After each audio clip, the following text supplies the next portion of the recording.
Bela Bartok was one of the most influential composers of the 20th century. Many people get a little wary when they see Bartok's name on the program. Bartok's compositions are often very different from the music we're used to hearing in concerts. His music is innovative and unique, but it often has subliminal meaning.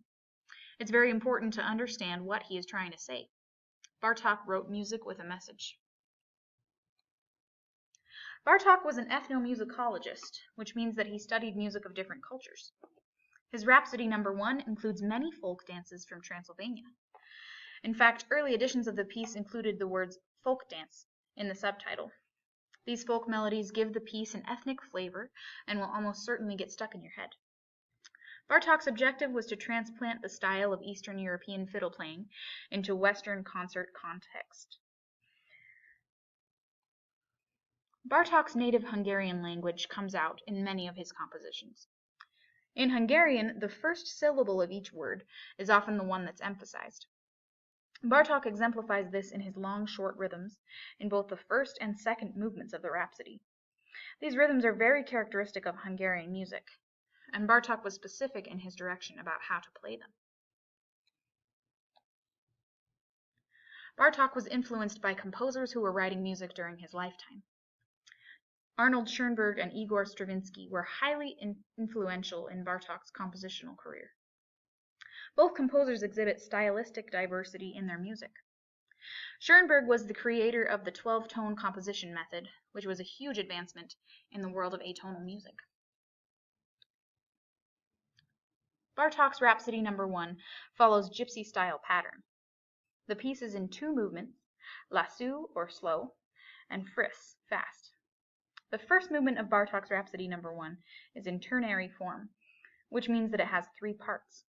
Composers during this time were also writing music in ternary form. The second half of Igor Stravinsky's Scherzo alla Russe is written in three parts as well. Ternary form is still widely used today. However, the second movement of the Rhapsody is not in a recognizable form. The innovative structure of the second movement exemplifies Bartok's creative compositional skill.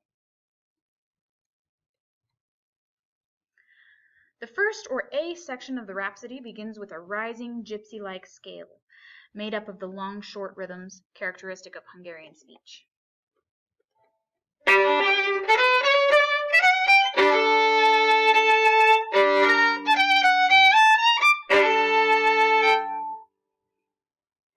This motive is confident and proud, and it repeats throughout the A section. The B section is very different from A, although it is also based on an old Romanian fiddle tune. The B section reverses the long-short rhythm and introduces it as short-long, but the emphasis still remains on what would be the first syllable in terms of the Hungarian language. The B section is mournful and contemplative.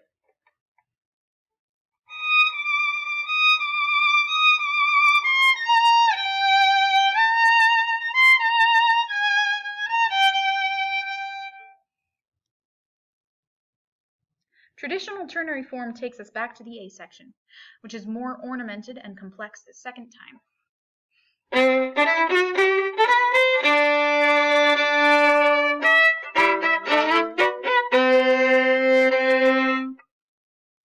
Pieces in ternary form can also include a coda, which is a concluding passage. The first movement of Rhapsody No. 1 includes a coda, which contains elements of both A and B. The second movement of the Rhapsody is a shower of brilliant colors that gain momentum. It's a collection of vibrant Hungarian dance melodies.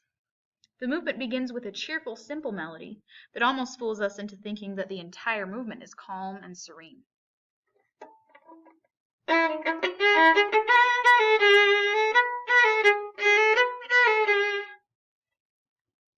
The melody is followed by a dramatic transition that begins a dance theme that sounds quite similar to the first.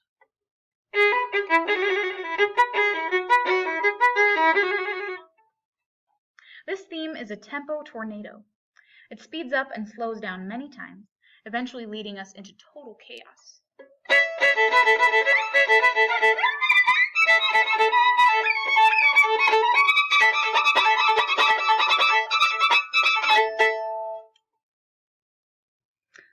The next dance melody we hear is very calm. and sounds distant and delicate, and the violinist uses a mute to dampen the sound.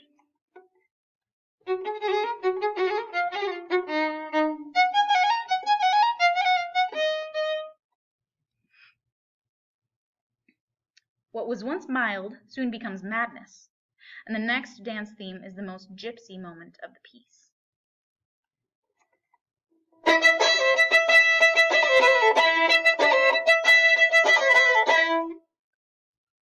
As the piece comes to a close, we hear the cheerful first dance melody return, and then the piece concludes in a frenzy of excitement.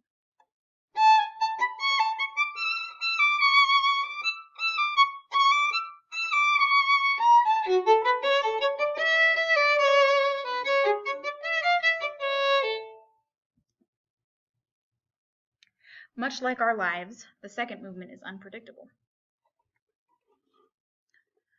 Rhapsody No. 1 was originally written as a surprise for Bartok's close friend, violinist Joseph Szekely, who was also Hungarian. They performed this piece together throughout the world as they celebrated their culture. The beautiful, soulful melodies in this piece preserve ancient customs of song and dance that are quickly disappearing. These traditions must be remembered and passed on. Bartok's first Rhapsody represents the soul of Eastern Europe's musical heritage. I hope you enjoy it as much as I do.